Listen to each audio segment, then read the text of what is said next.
everybody and welcome to my YouTube channel, It's Me Glynny. If you're new here, welcome, and if you're a subscriber, welcome back. Don't forget to check out my Instagram at It's Me Glynny. So I post a lot of mine and Mikey's life here living in Amsterdam. So as you can tell by today's title, today's video is a 1 month living in Amsterdam. So really what I'm going to talk about is our first month in Amsterdam. You know, a little bit about the things that we've had to do, a little bit about feelings, and you know, just actually what it's like 1 month living in, what we've experienced, how friendly people have been. So yeah, make sure you stick around. So guys, I wanted to do this video outside, but you can't actually tell, but it's hammering it down. It's raining so bad, and it's planned to rain for quite a while. And I wanted to get this video done. So I thought I would do it at a window with my beautiful houseplants, and also you can see a bit of Amsterdam behind me. So the first really big thing that myself and Mikey did once we got here was move into our apartment. So I have done an apartment tour video, so I will link it below. Make sure to check it out. And then you can see what my apartment's like in Amsterdam. So really, moving into our apartment was, we had to wait a few days more than we wanted to, but that's because we arrived in the Netherlands earlier than expected due to COVID and everything. We just wanted to get here, so we were here. So we stayed in a hotel and we were waiting to move into our apartment. Now, when we first got our keys, it was so exciting because this is obviously the first apartment that we lived in. But it did take quite a few days for it to actually feel like, yeah, okay, this is where we're going to be living. Initially, because you know, there wasn't a coffee table, we didn't have bedside tables, but the people that were renting off gave us pretty much everything that we needed in terms of like towels, washing up liquid, you know, even dishwasher tablets. It was amazing, but we needed to make it feel homely, and we're still making it feel homely now. Like, I have this shelf, well, this window ledge with all these houseplants behind me, but you know, we had to go out, we bought a coffee table, we bought bedside tables and stuff, and it is home. It does feel like home now. We still need to do more to make it homely, and that's where my second apartment tour will come, once we've completely kitted it out how we want. But it was super, super exciting. But I think it's like anywhere. When you move into anywhere, it takes a while to feel like home. I mean, we absolutely love it here. I mean, we're so lucky. We are by Remembrance Square. We've got canals around every corner. In all honesty, we're so grateful because we're so spoiled. We're literally as central as you can get, and we have all this amazing stuff behind us. I mean, we did buy bikes, which I will go on to, but in all fairness, we don't actually need bikes where we are. Everything is in walking distance, but obviously we want to immerse ourselves into the Dutch culture. So that's another thing. So we bought bikes. I've actually had 2 bikes since I've been here, and Mikey's had 1. So I bought a bike off Facebook, secondhand, and I rode it for probably like 5 minutes after buying it, and it broke.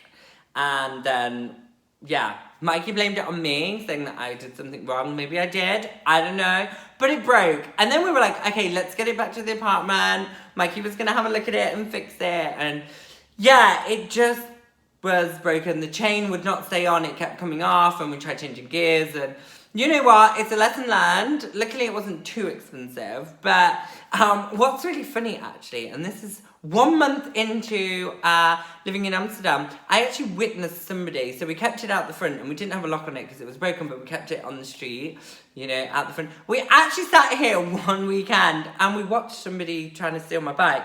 Now, if it had been my proper bike, which is actually stored safely in our building, but if it had been a proper working bike, I'd have run out there. But I sat there, Mikey said, do you want to like run out there? But because the chain didn't stay on, it was actually really funny. I saw this little kid, well, let's say teenager, trying to steal my bike. As soon as he got on it to steal it and start pedaling, the chain came off and he just put it back.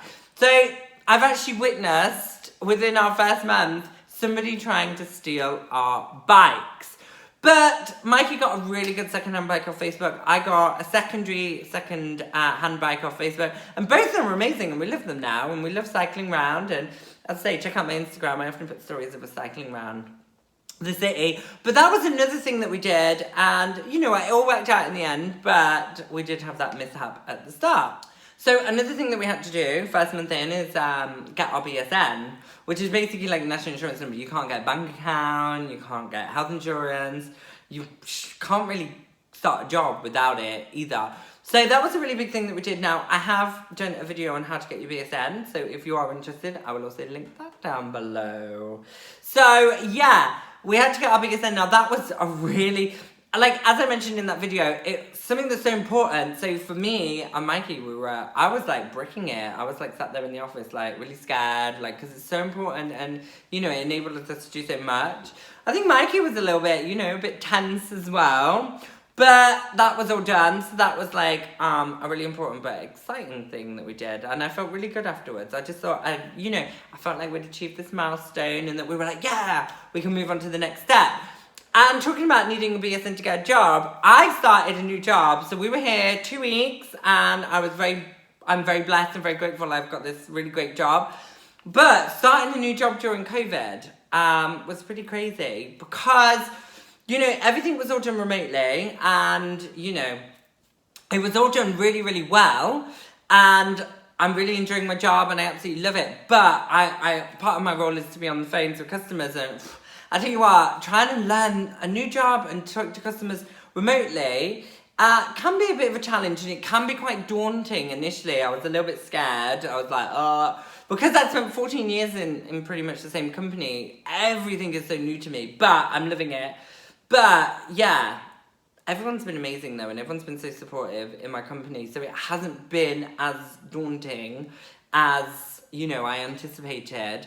But it's one of those things that you've got to do in this climate. But, you know, you move to a new country, you're doing all these things, you're starting a new life, you know, starting a new job remotely probably isn't on the top of what you want to do, but luckily everything's worked out really great for me. So yeah, but everything's going really well in my job and I'm really happy and I'm loving it. So, but I guess as we're talking about COVID, another real big thing about, you know, moving to another country. So we moved obviously during COVID, during the pandemic, so not everything is open. So it has been really difficult in one respect. You need to really integrate and socialise with people. We've been able to go to shops, but really since we've been here, there's been no bars and restaurants. So, you know, I've been really, really blessed. And, you know, me and Mikey get on amazing. Apart from a few things that I'll talk about in a minute. But it's not that we don't get on, it's just like stressful and stuff, you know, moving and whatever. But basically, we're really blessed that we get on and we get on absolutely fine. But obviously, we'd like to meet friends and stuff. Now, we're very lucky that we have a couple of people that we know. So the people that helped us find this property, we were all like, yeah, we'll go for a celebratory drink. But due to COVID, it's not happened. You know, there's a couple of my work friends that have been like, oh, yeah, when this is all over, we'll all meet for a drink. Like, I managed to meet one lady with Mikey, but yeah, it's just not really the time. And because of COVID, we haven't really been able to integrate. So, like, me and Mikey have, like, our favourite bars that we love to go. We have our favourite places that we like to visit. So we've not been able to, you know, like, come and really immerse ourselves in, you know, the dream that we had in mind. But I totally get it. You know, the whole world is a bit of a mess right now due to COVID and stuff. I wouldn't say it's made it any worse for us. It's just, you know, you have those days where you think to yourself, oh, I really want to go here and I really want to do this. Because in one respect, I guess it feels a little bit like England, because when we left England, we were pretty much not able to go to the places that we wanted to go. We were working from home. So it's a very, very similar situation. Obviously, we're just like, you know, we're in the Netherlands now, we're in Amsterdam. So, I mean, but you know what? It really does, you know, set you up. So when everything does open again and it's safe and stuff, we can really, really immerse ourselves into that Dutch culture and, you know, go to all our favourite places. And I have to say, we're still living the dream, and I'm super, super happy and grateful to be here with Mikey in this beautiful city. So there are no complaints, you know, we've got to get rid of this COVID and then we can all, as a world, move forward. So I'm thinking, like, obviously, you know, there's a lot of feelings and mixed emotions that go in when moving to a new country. And I guess, yeah, so we had some, like, stressy points. So I was a bit more stressy than Mikey because I was starting this new job and I was having to sign contracts. And I guess there's the mixed emotions. So there were the times when I was, like, a bit snappy at Mikey. He'll probably say not a bit. But I guess there's, like, feelings. There's everyone's new feelings, like, you know, you have it in your head about this dream and this new life that you're going to live. And, you know, it is amazing. But then I guess people don't think about, you know, like the stress of moving, the stress of setting a new life. And I mean, we've been really, really lucky. I've been more stressy than Mikey, only at certain points. And now, like, we're settled into our work and we're settled into life here. There isn't that stress.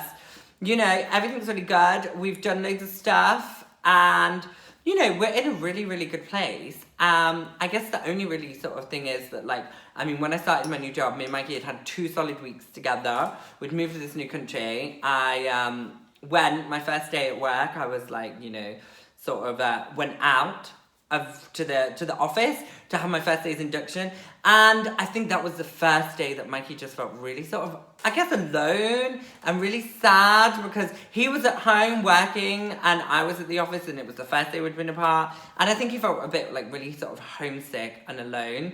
I'm still working from home now, so we don't have that anymore, and I think it's going to be that adjustment because I'm going to have to go back to an office when it's all safe, whereas Mikey is still working for the same company in the UK, so he'll always be home-based. So I guess he's not getting that, you know, that option to be making new friends like I am. Like, I'm chatting to my new friends at work, like I'm having to ask them for help and stuff, so I chat to them, you know, we're getting to know each other, and Mikey doesn't get that, but luckily he's a really strong-minded person, and, you know, we get on great together as ourselves, so there's no issues there. I think it was that initial transition. He was just a little bit sad. I mean, I get more homesick than Mikey does. I think I was a lot closer to my family. Not that Mikey's not close to his family at all, but I was like a regular with my family. Like every weekend I'd see my parents, or every week I'd talk to them or something, whereas Mikey wasn't like that. So I had days where I was like, oh my God, what have I done? I feel really homesick. And like, it would always pass. And, you know, this is like a month in, like everything's changed. I left a job after 14 years, you know, we sold our home and stuff. So you're bound to get a little bit homesick, but, you know, that all passes. And then we've got months and months to look forward to as well. We've got great things to be doing. I mean, we have this Starbucks behind, like right near where we live, and we go there. And I tell you what, the staff, they even wrote, actually, I'm gonna put a photo. They actually wrote on our coffee cups, "Welcome to the Netherlands." They were just so friendly, and every time we go in there, and it's you know, it's the same team. They're just so friendly and welcoming, which has been lovely. We bought raincoats because it's known to rain here. And there was a Dutch lady, like an older Dutch lady, and she was really helping us pick the right size, and she was talking about our coats. And the funny thing was, as soon as we got those raincoats, I mean, it rained. So we were like, oh, let's get raincoats. And then it didn't rain for about 2 weeks, and we never got use out of our raincoats. But I'm pretty sure, like the weather today, we've definitely got use out of our raincoats. So, I mean, I think that's kind of like it for our first month. I mean, if any of you guys, you know, are planning on moving or recently moving and want to ask any questions, then as always, just drop any comments and I will always help. Or go to my Instagram and private message me. I've had a few messages from people that have seen my videos, and I am always more than happy to help. Part of the reason why I'm doing this living in Amsterdam and talking about all the experiences and stuff is because I want to help people, because this was such a huge dream of ours. And before I moved, I used to ask people for advice and help and stuff, and I want to give that back now that I'm here. So, you know, feel free. And I'm going to be doing this monthly as well, so obviously this is month 1. Look out for month 2, 3, 4, 5. Make sure to subscribe. Oh, that was almost like a little rhyme. But yeah, thank you for watching, guys. Absolutely, you know, I love the support as well from everybody. And I will see you soon.